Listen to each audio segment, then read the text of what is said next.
Vámonos, ya está en la línea Luis Carlos Ugalde.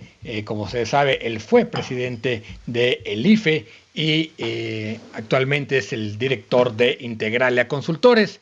Esto es El Rollo de... Menos bla bla bla y más realidad. El rollo de... Estimado Luis Carlos, por favor explícanos qué está pasando en el INE. ¿Cómo estás? Muy buenos días. Hola, ¿cómo están? Muy buenos días. Hola.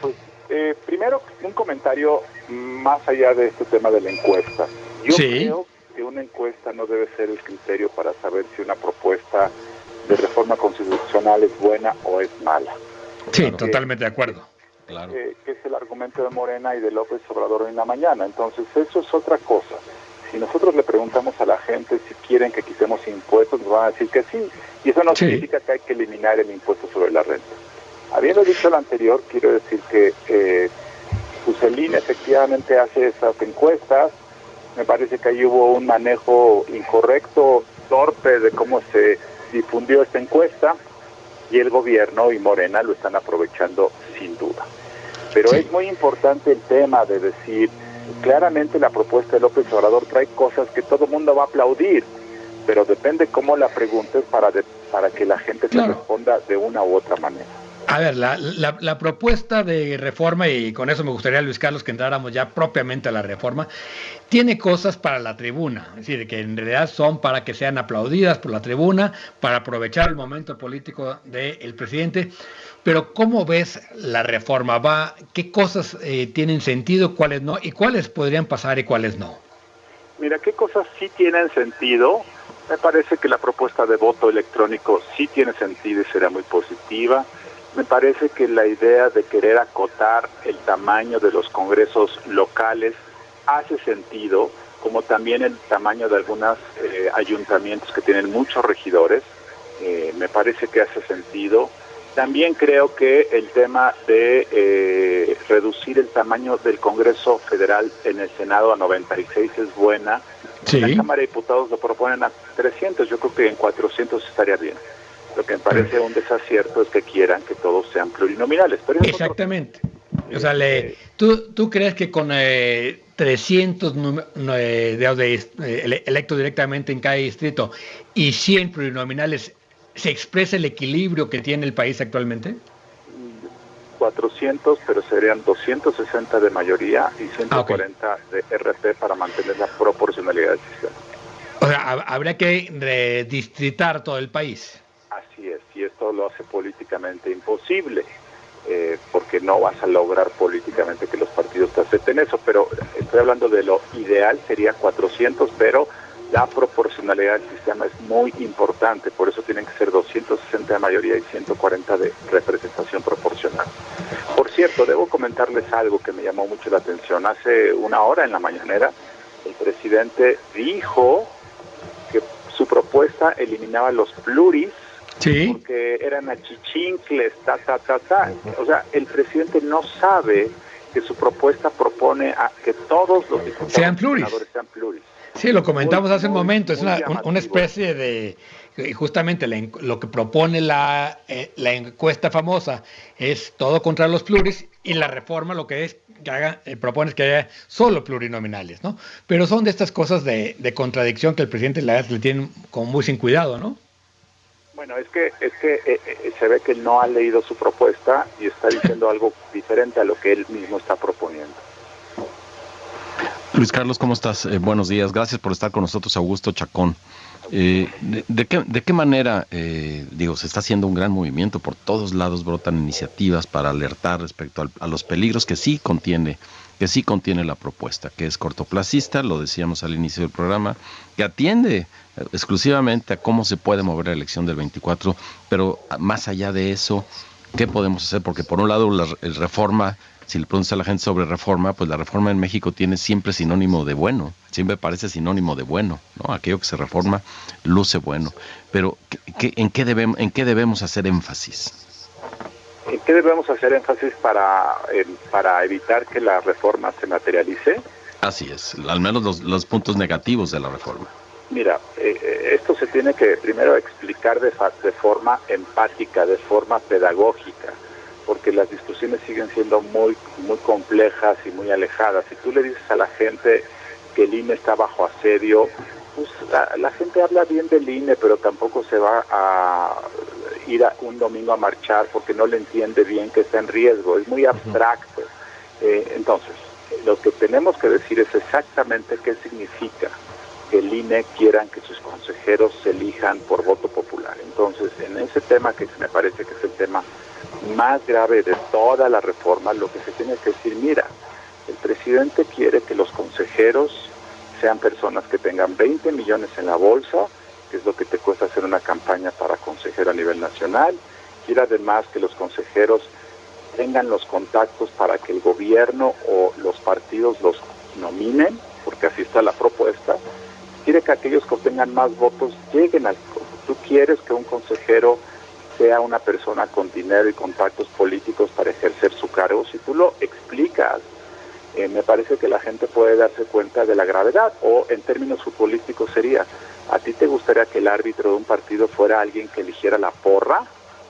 ¿Quisieras que el árbitro arbitrara un partido para darle gusto a la porra o para aplicar un reglamento? Entonces, si vamos a explicar esto con una pedagogía, hace sentido. Luego, lo segundo que creo que hay que hacer es el tema de la expresión en las calles. A mí me parece muy importante que esto salga de los tweets, de los mismos de siempre, claro, de los programas de análisis, y que salga a las calles. Hay una marcha convocada el 13 de noviembre, me parece muy importante. El desafío es que vaya más gente de la que comúnmente lo hace. ¿Se logrará? No lo sé, pero es muy importante eso. Yo creo que esos son los dos temas centrales, y que los diputados que están en contra, naturalmente, no se dejen amedrentar por este tema de la opinión pública, porque estas encuestas que hizo como el INE, pues claramente muestran una cara de lo que la gente quiere, pero no demuestran el fondo del tema. Luis Carlos, ¿cómo estás? Alejandro Sierra, gracias por estar acá con nosotros. Buenos días, Alex. Oye, vimos, por ejemplo, un PRI que se quebró ahora con el tema de la militarización, y ahí nos entró el pánico a todos, ¿no? Que alguien se pudiese vender. ¿Tú crees que en el caso de la reforma electoral pueda hacer lo mismo, o que atente contra los intereses de su propio partido, o de plano sí ves riesgo en el pronóstico de esta reforma? Yo creo, Alejandro, que aquí no hay riesgo de que el PRI vaya a irse del otro lado, porque esto atenta contra su sobrevivencia, atenta contra sus intereses. Y esto sí mataría cualquier posibilidad de que el PRI haga alianza en el 2024 con la oposición. Entonces, en el caso de la reforma de la militarización para posponer la estadía en las calles de los militares, ahí podemos discutir qué estaba en juego, probablemente el interés personal del presidente, probablemente un guiño a las Fuerzas Armadas, varias cosas, además de que las Fuerzas Armadas, que sí tienen poder y sí tienen prestigio, estuvieron cabildeando.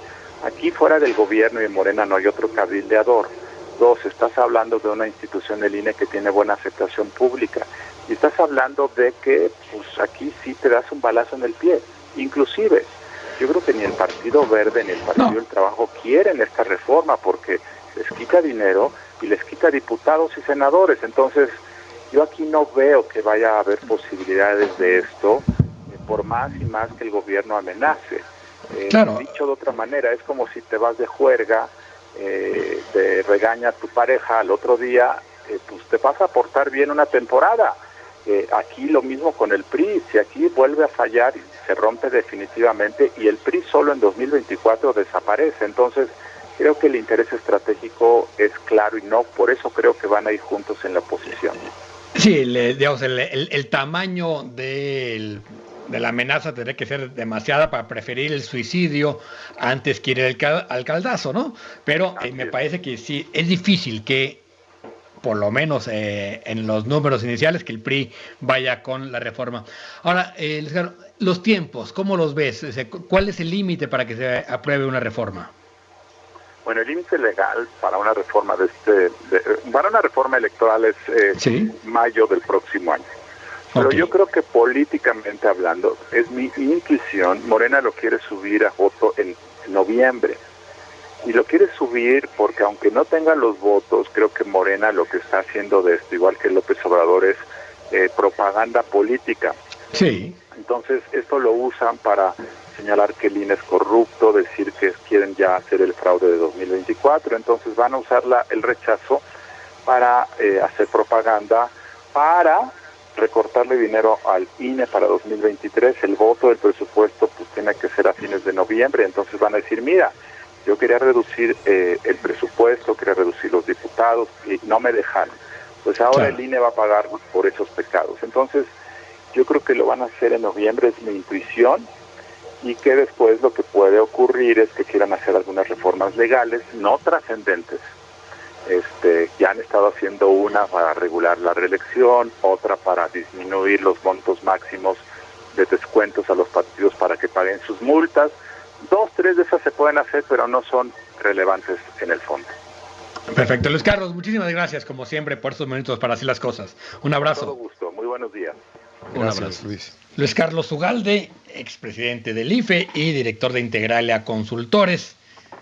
Pues sí, o sea, yo también coincido con Luis Carlos, va a hacer una reforma para tundirle al INE. Sin embargo, ellos van a tener que elegir el próximo año 4 consejeros nuevos y muchos de ellos van a ser gente cercana, por lo menos 2 van a tener que ser gente cercana a Morena, de acuerdo a cómo están los nomios ahorita en las cámaras en la Cámara de Diputados y Senadores.